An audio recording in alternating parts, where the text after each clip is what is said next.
Assalamualaikum, sampurasun barudak wilujeng tepang deui sareng ibu dina pangajaran basa Sunda pikeun kelas 11. Di dieu ibu baris medar ngeunaan pakeman basa. Nyata mangrupa pangjembar basa anu aya dina kade biantara. Cik, hayu orang tataannya naon sih ari pakeman basa teh? Ya, ayeuna kana wangeunanana atawa pengertian. Pakeman basa teh cenah wangun basa atawa wangunan basa anu khusus tur mandiri sarta harti nu dikandungna teh teu bisa dihartikeun sajalantrahna nurutkeun harti tata basa atawa unsur-unsur pangwangunna. Nu kumaha cenah?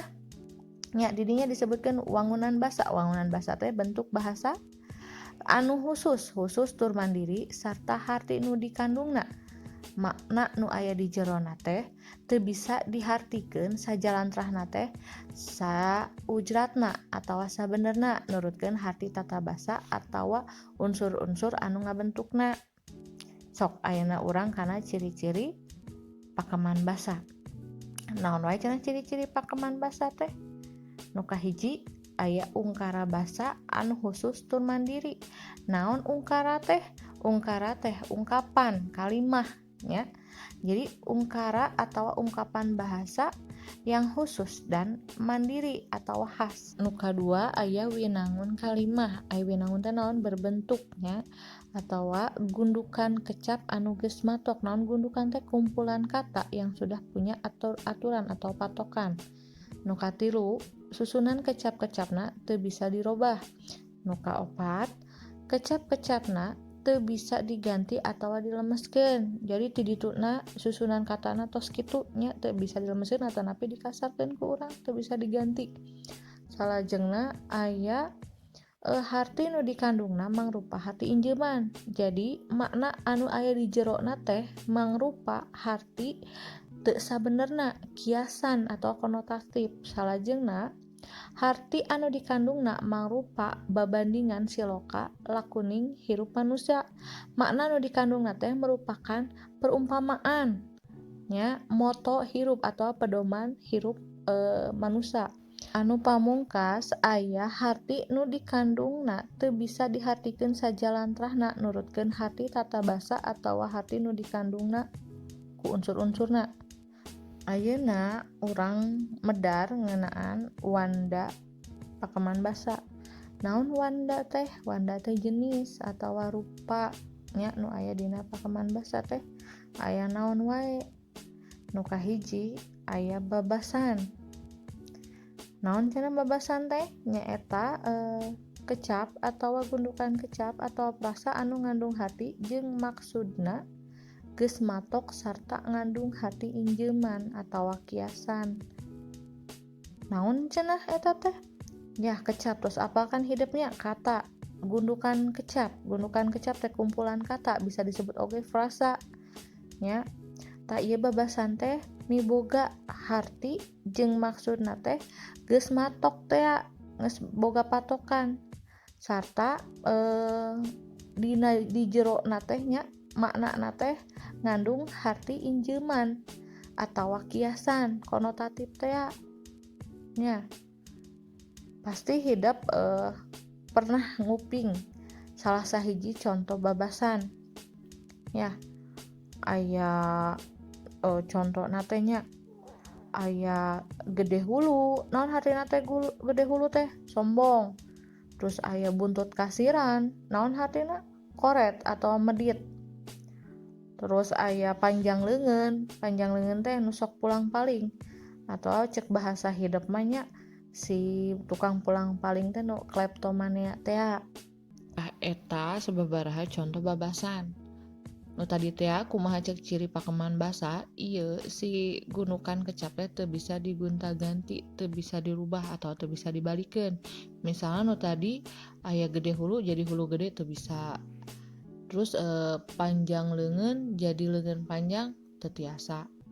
Jadi runtuyanana atau urutanana kudu tetep nya awalna panjang leungeun jadi panjang leungeun.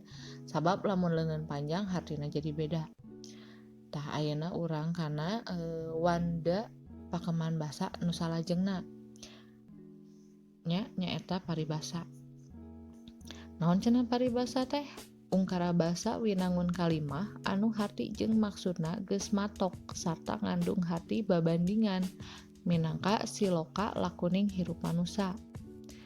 Bedana jeung babasan, ari babasan mah tadi gundukan kecap atau frasa. Ari paribasa mah ungkara, ya, ungkapana berbentuk kalimat, ya. Ari hartina mah sarua geus matok sarta ngandung makna, ya, ngandung makna kiasan oge, tapi lolobana keur perumpamaan pikeun siloka lakuning hirup manusa. Siloka teh naon? Palasipah, falsafah atawa moto tentang perilaku hirup manusa. Gitu. Tah eta ieu nu disebut paribasa. Si paribasa teh bisa mangrupa wawarangan luang, pangjurung laku hade jeung panyaram lampah salah. Tah eta teh paribasa, jenis paribasa dumasar kana eusina, nya. Jenis paribasa dumasar kana eusi atau wanda paribasa. Nyata aya wawaran luang. Wawaran luang teh naon? Biasa nama pikeun pieuteungan atawa teladan, nya, keur kahirupan manusia. Contona aya naon cenah? Uyah mah tara teh es kaluhur. Ya hartina teh naon? Tabiat anakna moal jauh jeung kolotna. Pangjurung laku hade. Kudu bisa ngeureutpakeun hartina urang kudu bisa menghemat rezeki. Aya deui panyaram lampah salah. Panyaram lampah salah contona ulah unggut kalinduan, ulah geudag keanginan, hartina ulah sieun kudu gede kawani. Ta eta ngeunaan paribasa nya barudaknya. Cenah urang medar wanda pakeman basa anu bagian kapamalian. Tah, aya nu pernah nguping hidap ngeunaan kapamalian?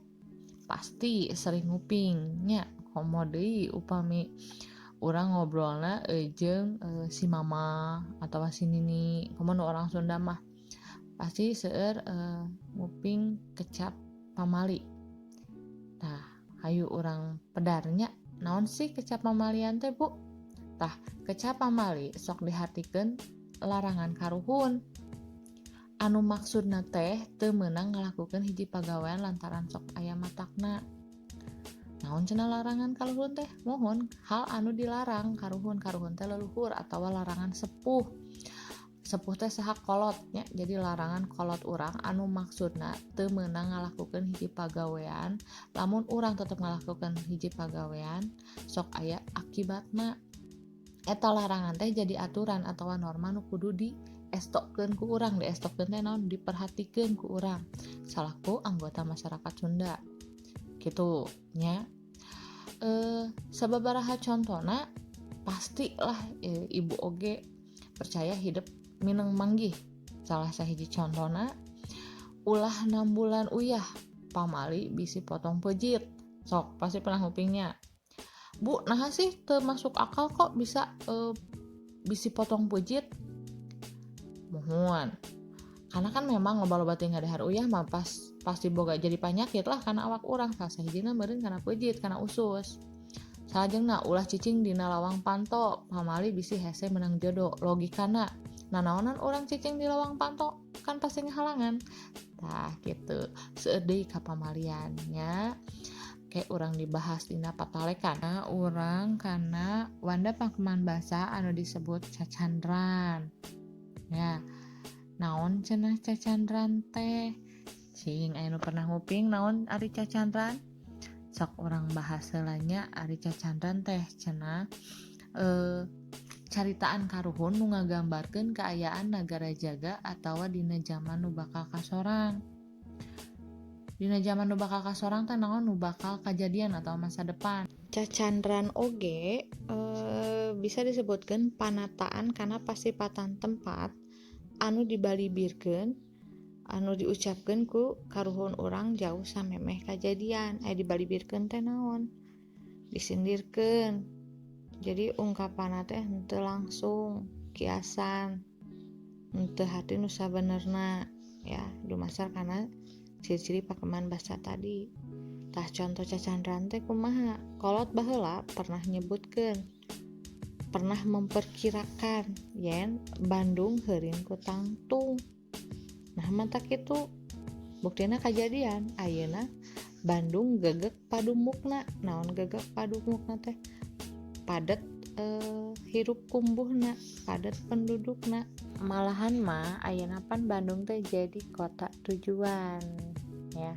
Tah ayeuna urang kana contoh nu kadua Sumedang ngarang-ngarangan. Hidup apal kota Sumedang? Apalnya pasti apalna karena tahu Sumedang. Laras Sumedang eta. Tah di dieu maksud cacandran Sumedang ngarang-ngarangan teh cenah hartina teh naon? Ngarang-ngarangan hartina tatangkalan nu mimiti daunna maruragan. Ngarang-ngarangan asal tina kecapna naon? Kecap rangrang anu hartina dahan atawa tangkal anu teu aya daunan.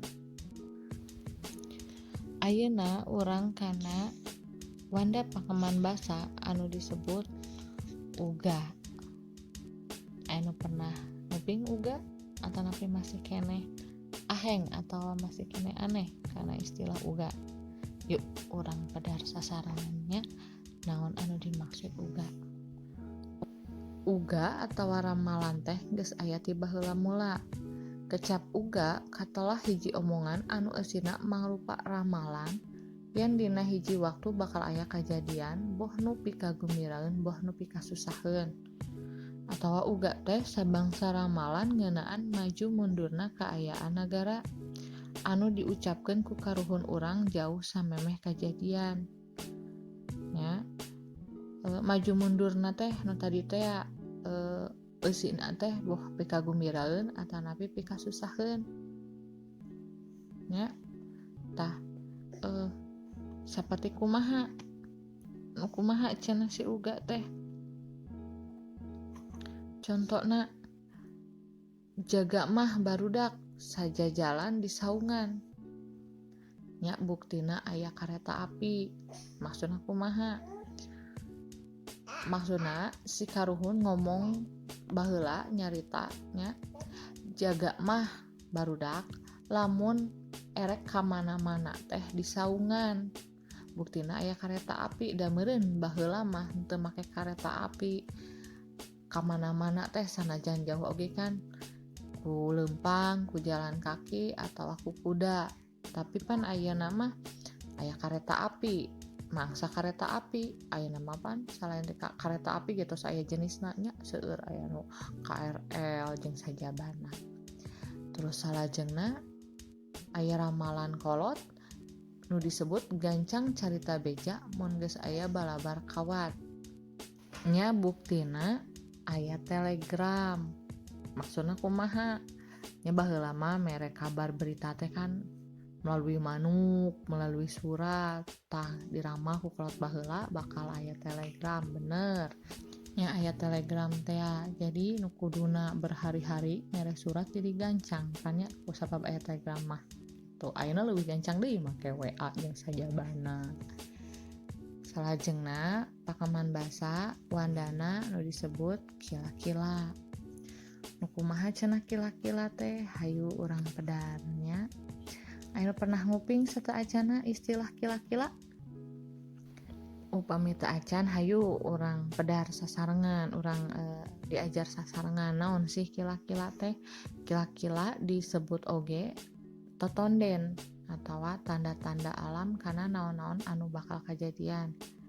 Baheula kahirupan kolot sapopoe atawa karuhun urang zaman baheula mah leuwih dari jeung alam. Jadi naon-naon teh di sangkut pautkeun jeung alam. Contona lamun aya kukupu hiber di jero imah, tanda-tandana naon? Pernah nguping teu? Pasti sering nguping. Tah eta teh disebut kila-kila. Tanda-tanda lamun aya kukupu hiber di jero imah teh disebutkeunna rek aya tamu cenah, nya kadang leres, kadang henteu. Nya eta mah gumantung kana kapercayaan sewang-sewangan. Terus salajengna lamun ngimpi newak lauk, tanda-tandana rek naon cenah? Biasana cenah rek menang duit. Aya oge nu nyebutkeun rek boga orok. Bener teu barudak? Pernah nguping nya? pasti pernah nguping. Salajengna contona aya kila-kila atau tanda-tanda lamun kekanudan panon kenca. Naon kekanudan teh? Berkedut panon anu sabelah kenca atau kiri, tanda-tandana rek manggih kasedih. Lamun kekanudan panon katuhu rek manggih kabagjaan atau kebahagiaan. Lamun murag bulu panon aya nu sono ka urang cenah. Lamun kekanudana dampaleungeun atawa telapak tangan naon cing ciri-cirina? Pasti ieu paling favorit. Erek menang duit cenanya. Heeh. Nya eta mah zaman baheula. Tergantung kana kepercayaan ya. Mung sakitu padaran ti ibu nyuhunkeun dihapunten upami seueur kakirangan kalepatan sarta kirang jelas kanggo patalekan atanapi pertanyaan tiasa dilajengkeun dilanjutkeun di komen. Mugia aya mangfaatna kanggo sadayana. Sakali deui nyuhunkeun dihapunten. Tur wassalamualaikum warahmatullahi wabarakatuh. Hatur nuhun.